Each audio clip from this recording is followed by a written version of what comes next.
Bana Baz Fekodi, bonjour, bonjour, Tokutani Susulo. Nous sommes mardi ici à Kinshasa. Merci d'avoir tous les 17 avril. Hier, c'était le 6 avril, jour à Bana Papa Simo Kimbangu, Otnyo surtout. Vraiment, qui toko célébrer qu'on a n'engue bisonyo surtout. N'engue zalakaka, parce que nous sommes des Congolais patriotes. Donc, un grand merci à Kimbangi, c'était surtout ici à Bozali. Vraiment, tout le monde qui, vraiment, présence, c'était l'activité des Kamba, Kinshasa, en passant partout. Tout le monde qui les gars qui toko na ba Fekodi, c'était surtout. Aujourd'hui, notre émission, on va parler l'avenir, il y a football congolais. L'avenir, il y a jeunesse congolaise à travers le sport en général. On va parler de ça. On va parler de Céline Foot, l'équipe Nizo Kita, l'équipe Nizo Mata. Est-ce qu'il y aura des équipes qui vont descendre? Toi qui sont en on va parler également nos joueurs au Bazalaki menacés sous sanction par rapport à Rumelaki Namboka après que la qualification au niveau de Guadalajara. Suite nous allons dans le club Nabango, on va parler de ça, on va parler probable match amicaux au RDC, il faut à Beta et on va parler de la position de l'entraîneur portugais Roberto Martinez, un ancien entraîneur de l'équipe nationale de la Belgique, dans le Portugal, son avis par rapport à l'équipe nationale, il y a RDC Oezali, adversaire na yé na match à Ligoso, il y a Kobeta côté Kuna et puis on va parler situation il y a Cannes Oezali Koya Ouganda, Tanzanie et Kenya. Vraiment, restez penchés et scotchés, vous ne serez pas déçus car les matières à traiter aujourd'hui sont tellement riches, vous allez comprendre. Et les choix, il y a un peuple congolais par rapport au choix. En fait, l'aspiration du peuple congolais par rapport à la réalité où les choix à côté de ça, après, ça va créer des polémiques. Tout ce qui est mondial, tout ce qui est mondial, na banani. Et le danger qui nous guette, ce qui est option à bien avenir na biso et ce qu'on ndengeni na ba joueur oyo toujours on va parler de tout ça. C'est là, c'est pour faire plaisir à Dieu. 6 mois na Lemba depuis Canada na Pesio Bote, sans oublier la base Fekodi ya Lemba César et Kessa na Lemba na Pesio base Fekodi Lemba Pesio Kitoko Michel Petit également na Lemba na Pesio Bote Michel Petit Yende de Booms c'est babi donc deux fois Willy Maros n'a pas son mot sans oublier le niveau il y a New York City Roger Boko et lorsqu'on prend dans ma combo ma fait que distinguer surtout Bozali n'a pas su nous bambote Sika Bozali vraiment merci. On commence le football de jeunes, notre équipe nationale il y a eu 15 dans un tournoi Coupe d'Afrique des Nations interscolaires na moni to gagné Zimbabwe 1-0 mais na kotala est-ce que banana biso wana c'est la préparation. Quelle est la politique d'encadrement et d'équipe d'âge? Non seulement dans FECOFA, mais dans la discipline d'union surtout. Nous sommes dans une nation, tous les pressés, il y a aucun qui s'inscrit dans la compétition, et pourtant, en amont, formation n'est pas biaisée, qu'on se dise quand même la vérité. On ne peut pas parler d'une bonne formation, ce que vous avez besoin d'infrastructure. Il y a des disciplines aujourd'hui, la salle et s'entraîner la salle, et ça, l'entraînement dans la salle. Alors, j'ai des disciplines pas na biso et ça, même pas na terrain, mais c'est la libanda à stade de martyrs. Ba tracé dans ma créé, ton bikiedi. Mais comment la discipline ou la fédération on a créé pour s'enregistrer pour participer à la Coupe d'Afrique, la Coupe régionale. Tout ça. Ce sont des erreurs et c'est la réalité. Nous courons derrière médaille olympique et le bosso, tout ce qu'on. Aujourd'hui, au niveau FECOFA, on a un sérieux problème. La FECOFA existe que pour le pas Seigneur A, où il y a des sabres. Les autres disciplines, par les autres catégories, ils ont la rangoté. C'est la rangoté, FECOFA qui part à bangoté. On a combien de catégories? Le pas A. On a le I-23, le I-21, le I-20, le I-19, le I-17, le I-15. On a le 12. Parce que Bisso, ce qui est la fédération, ce qu'on dit nommé entraîneur, c'est que va s'enregistrer dans la compétition. Tout ça, c'est pour Mbongo Ebima, Malien Nabangombo. En réalité, lorsqu'on parle de formation à base, il faut un zalaka permanente. On ne peut pas regrouper des jeunes qu'il y ait une compétition, à 2-3 semaines de compétition. Non. Il faut que dans chaque catégorie, il y ait une discipline union surtout. Il faut avoir une équipe nationale. Aucun taekwondo, de I-15, de I-17 à taekwondo, il faut bazalaka. De I-17 à taekwondo, bazalaka. Bête rapé, dans le club, bundara ba tournoi régional ou communal, bundara. Chez nous, ça ne se passe pas. Surtout les champions du Congo I-17, il y a boxe, Azati. Équipe des champions du Congo handball, I-20, vous allez rater. Mais demain après demain, vous allez voir le président de la fédération, il y a handball. Alors que non, oh, compétition, I-20, tokende. Jusqu'à ce que tournoi interscolaire, et bien, tu as raté. Mais tournoi interscolaire en Afrique, beaucoup de gens ont une école nini. Équipe nini a na RDC, une école nini. On a besoin de tournoi interscolaire, les lots oyo, tournoi interscolaire, ma société. Bana na biso to tina kiba qui ne tournoi wana, ils allaient du suicide.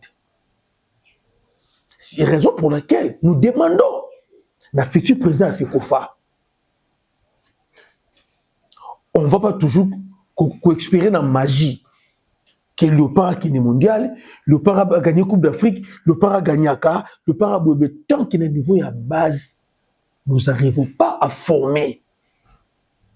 Lorsque je parle de base, dans sur le plan local ou le plan international, nous devons voir les jeunes Congolais de U15 de niveau à Europe. Parce que nous avons battu le football congolais aujourd'hui en termes de recrutement. Il y a U15 d'Europe, il y a U17 d'Europe. Il faut que nous ayons la bastion, il faut que nous ayons une équipe. Qu'on ait la fusion entre le Congo et le côté Kuna. Au Kuna, nous allons former les conditions bien, les conditions bien. Au Congo, nous avons les moyens bien. Comment on a une fédération à fonctionnera Kaka dans le parc Seigneur A et les autres là, Nzimwaka. Football féminin, Koutou Kolobate. N'est-ce pas petit bakangina ba onde makolo, ba lugara ba petit ba fungola makolo, ba petit bakanga ba makolo, ne simbarate. Na tingandi na tabo mwana nanga mwa so bita belle Congo te. Niveau de souffrance, c'est un football féminin RDC papa. Na ebisio ataba to kinda poto nzela makolo. Ba souffra bongo te. Toujours mes bande qui des compétitions et nous sommes conscients d'un niveau de compétition interscolaire et bêta maraté. Coupe d'Afrique, Cannes, Coupe d'Afrique interscolaire. Toujours mes bande bêta côté kuna. Boy bisanga la dernière fois oyo interscolaire et bêta ma. C'était quand? Lorsqu'il y a des particuliers qui organisent la compétition et vous allez voir la fédération qui va dire gouvernement qui va dire non. Nous devons avoir une politique. Pas de niveau national, mais de la fédération. De la fédération. Ce n'est pas dit que comme Tokyo mondial, que fédération n'existe pas. C'est du foin. On n'a pas une fédération. Les clubs tels que les Vita, Mazembe, Lupopo, Iman, équipe se mettent à l'INA foot. C'est une équipe d'agité. Nous sommes où? Nous sommes où? Équipe de division d'honneur et Mboka, à une relève à préparer relève à une équipe d'HD. Raison pour laquelle vous allez voir Imana, conflit de la FIFA, Vita, conflit de la FIFA, Mazimeko. Parce que vous avez des joueurs de mon côté. Formation na base. Formation na base. Sur le football des jeunes, Zefika Ninasuki, 18 ans, combien de mandats? Qu'est-ce qu'il a fait? J'ai des rapports. J'ai fait comme une dingue à Zabongo. Ceux qui dans la province, la Ligue des jeunes, c'est pas inauguré début de saison, bien ici. Alors, c'est un bango. Jetons, donc ça veut dire frais d'émission. Loger, il faut que les billets aller-retour. Le président de la fédération. Tant que vous aurez $500,000, vous allez en avoir.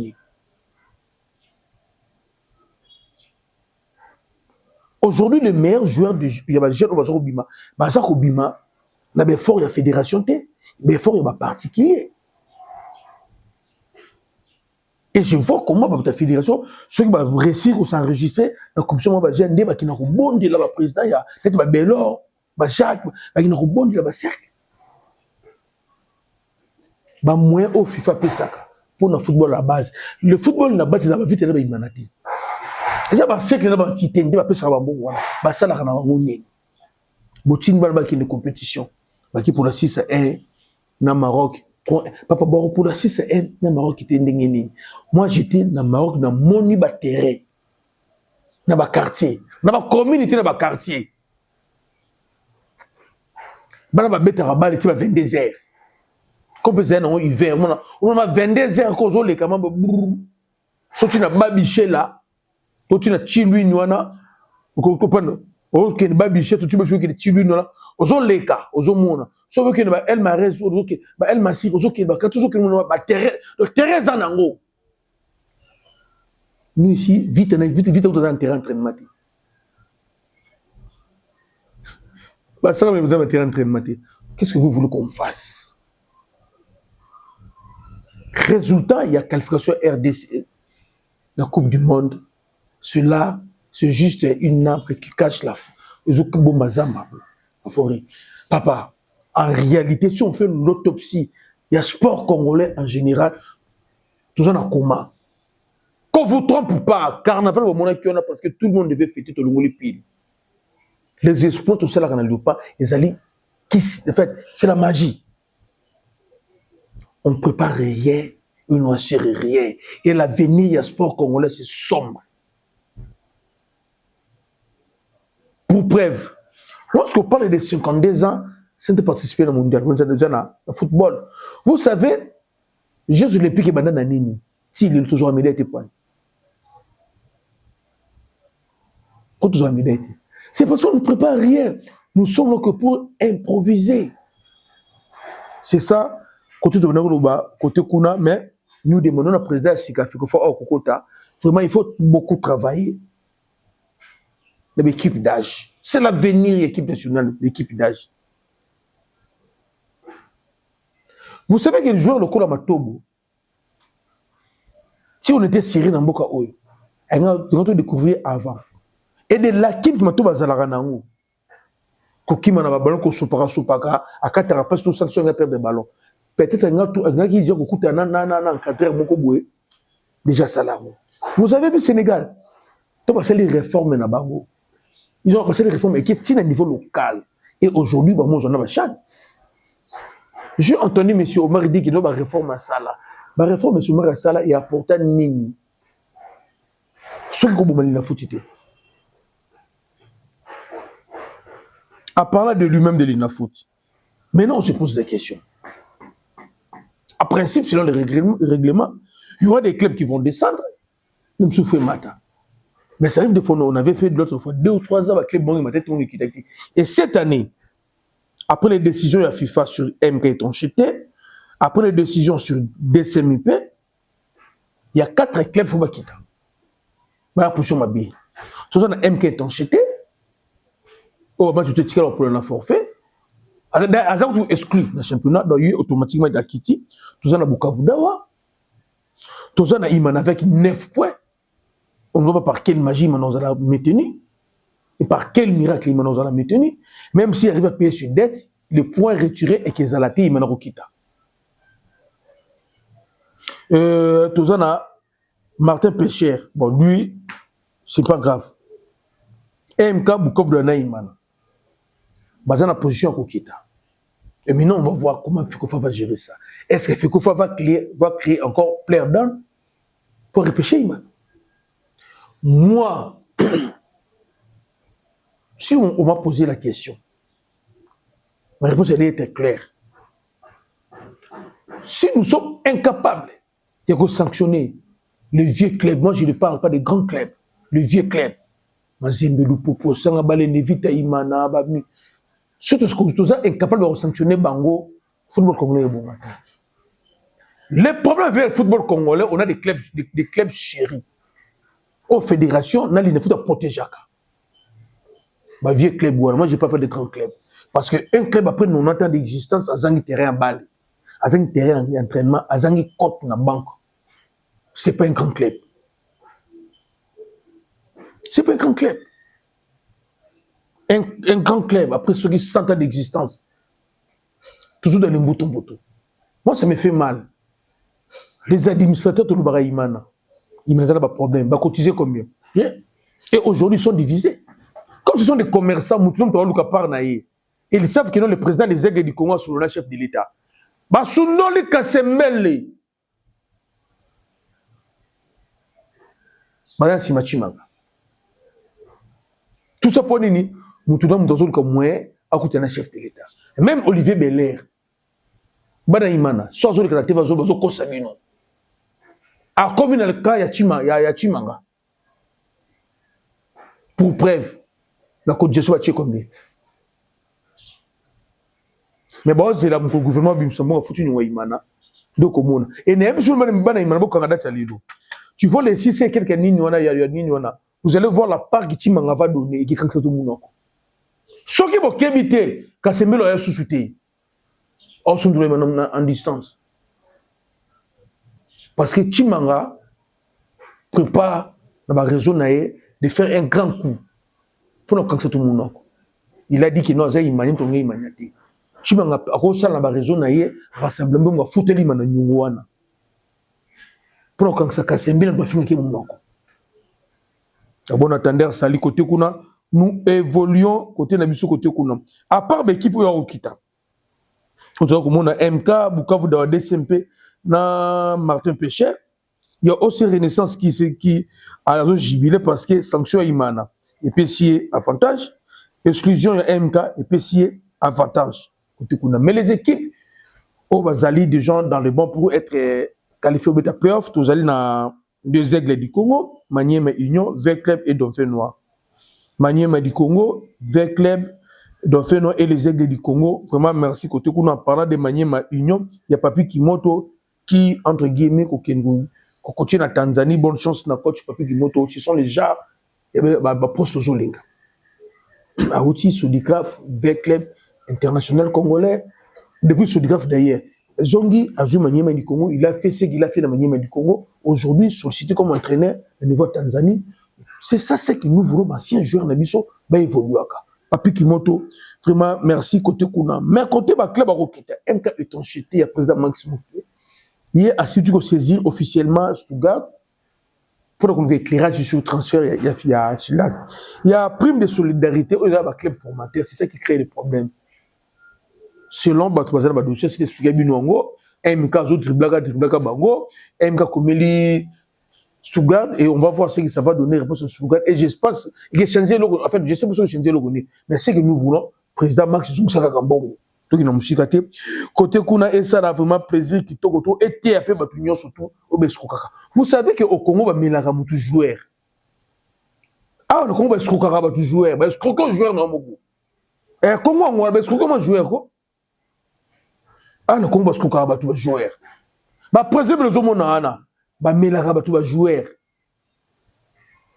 Bon attendez, sali côté kuna et ça la plaisir de tout le monde fait codi nabi qui besoin bête masula léopard tout qui mais avant tout masula léopard na subino lié et ça moko ya rencontre na Paris na Starcell les akaka moko espace parc Virunga je papa Gilles maman Dina kuna ko lia bio si maman Dina ko lia bio fumbo ba tilo biso kauka ba tout le monde tsamu pembeni vous avez besoin ko lia liboke na episode mbisa mai uti Kinshasa ke côté kuna taba pesa côté kuna.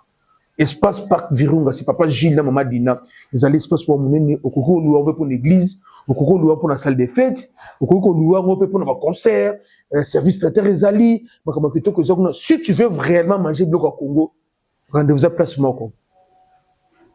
Espace Parc Virunga, chez papa Gilles et maman Dina, tout ça dans Paris Starcell, côté Kuna Kitoko Wapi, Nabisio, vous avez Moupaya, vous avez besoin de bloc au Mboka. Kenega kuna l'espace Parc Virunga c'est papa Gilles maman Dina kuna kitoko ngape mokolo noroya bose la ngane boke ampoka botu pipile mobimba na kati bana Paris pesa olia ngona kitoko oja sa fête kende kuna ngo sa l'église kende kuna pe ba projeter ba match à Léopard basala ba système ba fan zone ba soja kitoko kuna bana Paris boyebi Paris Starcell mutu to robeta tourne à Paris OK na Paris Starcell ka so na Starcell ka na Paris côté kuna otuni kaka espace Parc Virunga bon la qui sont kuna on se retrouver on lema badi on lema taba Mariano Kendati Miki côté kuna. Félicitations à bon côté kuna. Kitoko vraiment tout développement sur la Italie, il y a l'équipe nationale la biso, il y a Kitoko. Après qu'on soit qualification, il y a eu pas de rumeur, il y a des informations. Club X a Siliki, Club X a Siliki, et nous tous on n'était pas contents. Il y a comment on a joué à traîner Mingi. Parce qu'on a club d'abord. Charles Piquet, comme vous voyez, on a vu Charles Piquet à répondre à l'entraînement avec l'équipe espagnole de Barcelone. Il a repris l'entraînement.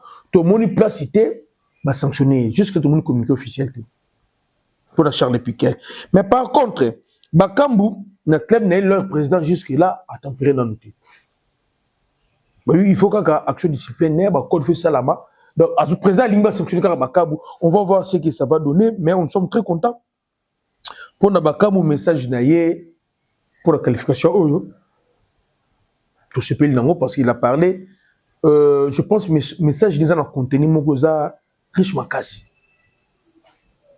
Il a parlé de la souffrance des Anamboka, que les joueurs sont conscients à chaque fois Betaka, Biso Congolais, y compris au Bazana Est, et à l'Indiana besoin qu'ils ont victoire ou qualification vraiment est porté changement dans le département, surtout sur le plan, il y a paix, il y a développement, Mboka, Namakabu, Ebele, et servir des leçons pour nous surtout. Il peut être un élément déclencheur, il y a développement, Mboka, dans le secteur, surtout, même dans le sport. Vraiment, Djoko Bakambu, côté Kuna. Quant à Chancel Mbemba, il y a un club, il y a comme un mois. On va voir ce que ça va donner Kuna et que ça a plaisir dans notre union, surtout Kadhafi Mawete, London et Sika Ozali, n'a pas su vraiment Bambote, Jimmy Mukendi depuis les États-Unis, n'a pas su vraiment Bambote également, Batus Molinga Fikodi, et si vous avez vraiment Bambote. De ça, pour le discours naïe et chef de l'État, le discours naïe également, ils ont remercié mondial match. Mondial match, c'est-à-dire agence de travail. Il y a toujours le match amical. On va jouer dans Portugal match El Bosso. Journée FIFA Gezala, je pense sur possibilité de 2 matchs. Mais on va jouer 2 matchs avec que l'équipe. Toujours préparé. Moi, je pense que nous, les Congolais mondial, il faudrait qu'il y ait un système qui préparer match par match. Donc, préparer d'abord, pas tournoi, mais préparer un match contre Portugal. Nous devons réussir notre entrée dans la compétition Coupe du Monde devant Portugal. Tout ça, dans le mondial, match au président a félicité Bango. Quand tu as félicité Bango, bien que Bissou dans le mondial, match Montobe Banara, Bissou a fait oui, Tobe Banara, pourquoi? Parce qu'il y a le L'Arabie Saoudite, l'équipe, après financer le déplacement, terrible, surtout après il y a surfacturation. Alors, toujours qu'il est maintenant Coupe du Monde. Mondial match, oh, il y a quand tu dis ça, Joe, c'est un Camerounais. Pour le club, c'est un match Kobeta. Cette fois-ci, nous devons être quand même exigeants. Chef de l'État, Toboïté, Toké mondial, nous devons être exigeants. On doit préparer le match contre Portugal, premièrement. Il faut mettre un match amical, nanani. On ne peut pas jouer avec tout le monde. Pour tout mettre match amical, si nous sommes sérieux, nous devons chercher les équipes qui ont joué, ou les 3 ou les 4 dernières équipes qui ont joué avec Portugal. Faut tout le Bango, to mettre un match amical. To poni moko côté on a to ke ko luka or bete pena Colombie to beti be match amical moko. To ko jouer équipe biso jouer là je m'adresse au coach de ça prenant mondial match naïe et donc gouvernement congolais. Portugal comme le match de Michel Bosso. Portugal a bete qui na poule naïe azai na Irlande, Hongrie na Arménie. Baganyana qui est en Irlande, aller-retour, Ganyana qui a gagné pas gagné. Moi, je pense, Spain partenaire aux années à bien pour le match à Portugal, ils allaient Irlande. Ils même pas Belgique. C'est Irlande. Parce que Portugal a gagné, il n'est pas gagné. Portugal, il a joué 6 matchs. Les 6 matchs, il a 4 victoires. Il s'est fait 12 points. Défaite contre Irlande. Nanil Moko contre Hongrie. Donc, s'il faut jouer, on doit jouer contre Irlande. Qu'on ne vous trompe pas, ça ne serait pas bénéfique pour nous de jouer contre Belgique ou Angleterre. Et ça bénéficie pour la sauter. On doit trouver des adversaires par rapport aux adversaires directs dans tous les Portugal en phase de poule, il y a la poule K, avec l'Irlande, avec la Hongrie, la Arménie. Je ne vois pas n'importe quoi avec l'Arménie. On doit trouver Irlande ou Hongrie. pour préparer match contre Portugal.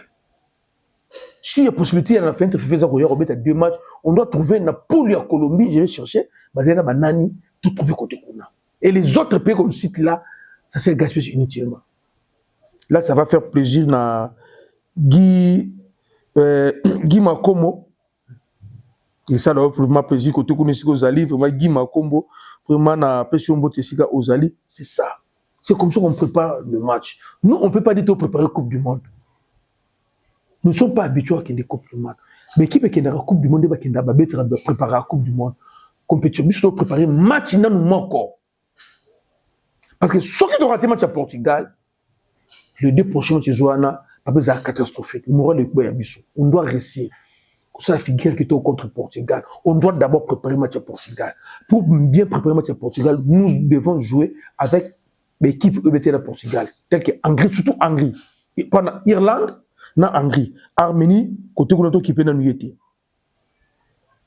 Vous comprenez? L'entraîneur portugais, depuis qu'on a interviewé Salaki, il a parlé, Roberto Martinez, il a parlé, il dit qu'il connaît le Congo, parce qu'il a entraîné la Belgique. Il y a beaucoup de joueurs binationaux, l'équipe nationale de la Belgique. Il y a beaucoup de Hollandais là, mais à chaque équipe dans le Bangoté, il a une idée, il a dit il a une idée sur l'équipe nationale de RDC, déjà entraînant Joris Kaïm, à l'époque. Vous comprenez? Déjà, l'adversaire donne l'impression à Yébi Bissou. Vous comprenez? Bien qu'il dit qu'il nous respecte, il nous a félicité Bissou, a respecté Bissou, mais lorsqu'il dit que non, il connaît le Congo, le football congolais par rapport aux joueurs qui ont formé la Belgique. Qu'on se dise quand même la vérité, au niveau de la Belgique, tout ça, nous a dit qu'il formait la Belgique, tout ça, dans Mukaou, Bongonda également, Bouchiri, oui, Bouchiri, vous avez formé la Belgique, vous comprenez? Donc, ça prouve que les autres pardonnent, même ils ont des choses sérieuses. On doit se préparer. Match à Portugal. Équipe à Portugal, les gens parlent. Oh, parlent, papa. RDC Portugal, mené César Cristiano Ronaldo. Peut-être pas au Bétana été. Portugal est une belle équipe. Menace permanente, c'est les petits là. Nuno Mendes. Nuno Mendes. Dans le couloir. Akanga Neymar. Donc tu vois, style à Hakimi. Yépi. Vous comprenez? Abeta Ramakasi na l'icolo. Avec Portugal, le risque sont permanents et sont partout. On doit vraiment côté qu'on se prépare mieux. Pendant qu'on se prépare, on doit éviter 2 erreurs. Nous devons éviter 2 erreurs. Erreur à Liboso. C'est une voie ministère. Moi, je ne vois pas les États-Unis baper sa bise aussi sans visa. Moi, je ne vois pas ça. Déjà, même les hommes d'affaires, rendez-vous un peu compliqué pour l'instant. Les États-Unis, les rendez-vous. Alors, Nazo Loba Yango et Nazo répété Yango. Seule façon de sauver l'équipe nationale à la orphelinité, dans le match à Houston. Banna Houston. Je sentir minoté. Gouvernement congolais. Chose simple. Au lieu de dépenser l'argent inutilement, l'énergie, le temps inutilement, trouver des animateurs phares. On entre en communication avec notre communauté de niveau Houston. Ils ont toujours au Texas. En tant que communauté avec Bango, achetons les billets pour les Congolais au Yobaza à Houston. Au Yobaza à Atlanta. Pour le 3e match, Bossombe la Bango ba billet. Ça ne sert à rien de chercher à amener les gens qui vont fuir. Peut-être qu'on va créer un problème entre Bissau et le gouvernement américain. Au lieu de faire tout ça, on va déjà côté kuna, on va regarder le transport na ya zongi na ye. À part billet qu'à l'État a dépensé. Au lieu de dépenser pour un billet, après un billet il y a Portugal, ils ont fait de 588 $ à 32 000 et 33 000 $. Au Ouzbékistan, bah prise à moins. Au lieu de dépenser aller-retour, achetons seulement les billets. Mais bien vous êtes sur place aux États-Unis, l'Atlanta, sur place de Houston, on doit sentir présence de Bino. Mais le niveau Atlanta, vraiment Major Pika, quand on voit dire comme Major Pika, ça m'a fait un micrage. Il y a phase, Major Pika. Vraiment papa, aux icônes, il y a armée de l'air RDC. À ça côté Kuna, c'est quelqu'un qui est responsable de papa Pika, Major Pika.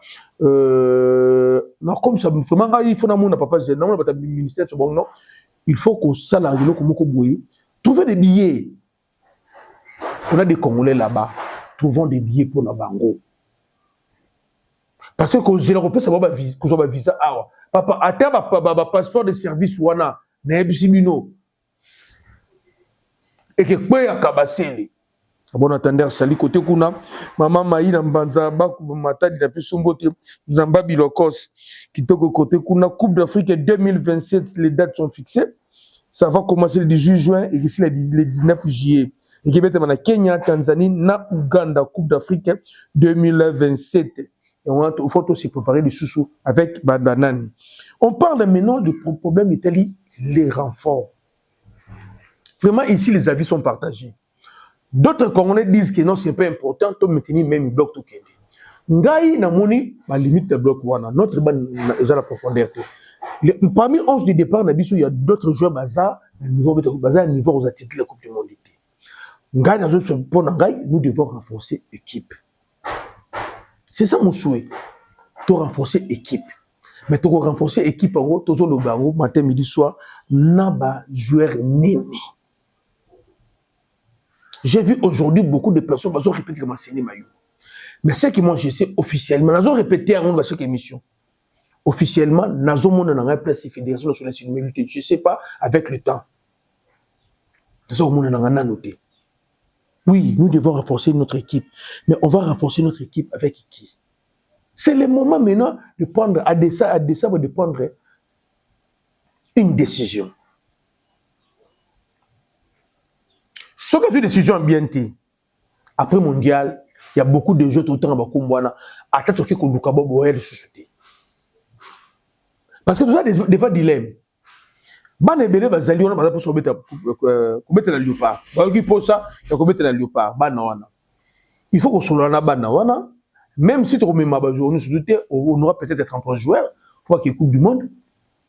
Il faut qu'on soit na bana wana, qu'on travaille déjà na bana wana. Même si à quelle mondialité, après mondial surtout zongel bango ba couvrir l'équipe nationale. Ce qui to sali qui gros dos. Ce qui to sali qui gros dos. Tu négliges Banawana parce que tu es mondial, nous pensons que notre équipe est bonne en haut. Et après mondial, tu es la bango et je vous dis, c'est très important pour on a joué Bana Fikodi. C'est très très important. Bana auto tout temps ba chaque jour. Et ça les choses déjà prêts. Mais ceux qui sont déjà prêts, il faut que soit na bango pour approcher bango, pour harmoniser na bango. Oh ba on a chance de intégrer l'équipe pour le mondial, oh, bah, vous avez chance, c'était tout sur le bango, tu mets bango à confiance. Parce que ce qui tout ça, les gestes, on a été, tu es un mondial. Et qui tout, après mondial, bon, les bananes, bon, il y a sous côté. Bon, il y a biso. Et rien ne prouve la démission de mondial. Parce que lorsqu'il n'y a pas une bonne préparation au niveau des bases, je ne sais pas. L'équipe qu'on a aujourd'hui, Bakaba, quel âge? Monsour à quel âge? Vous comprenez? Bakaba à quel âge? Mansour à quel âge? Ça c'est même à quel âge? Mais Cheikh Elia à quel âge? Moutou Sami à quel âge? Chose qu'à Agini. On aura au moins 10 à 11 joueurs. On a plus de 30 ans d'équipe pour tout ça dans le. Après mon défaut, on aura besoin de jeunes, on a besoin de jeunes. Mais les jeunes, il faut passer avant goût. Ça veut dire quoi? Fin FIFA, match amico, on fait appel à la jeune Nabaye. Bah côté de cette équipe nationale. Vous savez le document. Attends parce que la retenue dans la liste officielle, la liste Yasuka, la Coupe du Monde. Mais du fait ici, bah il y a qui na sélection. Et les jeunes qu'on parle là, parce que autant les autres ils ont prêté au but mondial. Donc bah il faut faire voir banane. Na moni kama Petro Mawisa ya Monaco. Master na ki na Sénégal. Parce que yi Mawisa ozelelo. Les gens là joueurs oyo mususu que opportunité zali parce que ce sont des amis papa, ce sont des amis. Moi ça me fait mal parce que na vient réfléchir le kwana. Sauf que to saleli orgueil. To zapper bana oyo nyo surtout, to zapper bango. Après mondial, bana pe ba zapper biso. Et pourtant l'équipe qu'on a aujourd'hui, c'est une équipe vieillissante et bien bazala ba okende. On aura des problèmes. On va remplacer bango.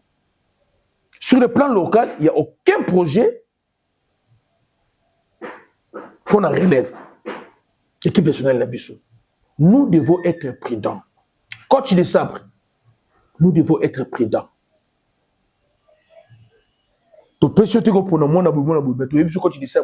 être prudents.